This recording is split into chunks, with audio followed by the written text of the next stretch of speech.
আমার মতো মানুষ যারা কোনো কারণ ছাড়াই অফিসের সমস্ত মিটিংয়ে প্রশ্ন করে বসে, তাদের এইচআরের খাতায় অসুস্থ হিসেবেই নাম ওঠে। আমি সাধারণত এক কাজ করি, নতুন ম্যানেজারের চেম্বারে গেলে বলি চা খাবো, তবে আপনার একটা শর্ত মানতে হবে।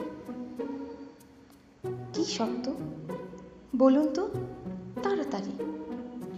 শর্তটা হলো এই অফিসের সমস্ত অলস কর্মচারীর নামের তালিকা তৈরি করতে হবে, একজনও যেন বাদ না যায়। ম্যানেজার সাহেব রেখে গেলেন না, বরং ঘামতে শুরু করলেন। বললেন, বস সাহেব এ কেমন পাগলামি, অফিসের কাজটা বলুন। আমি হাসলাম, বললাম, দেখুন, জীবনের সমস্ত গুরুত্বপূর্ণ প্রশ্নই তো পাগলামি।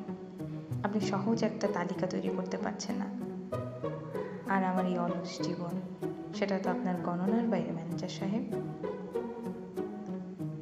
তাহলে চা খাবেন না?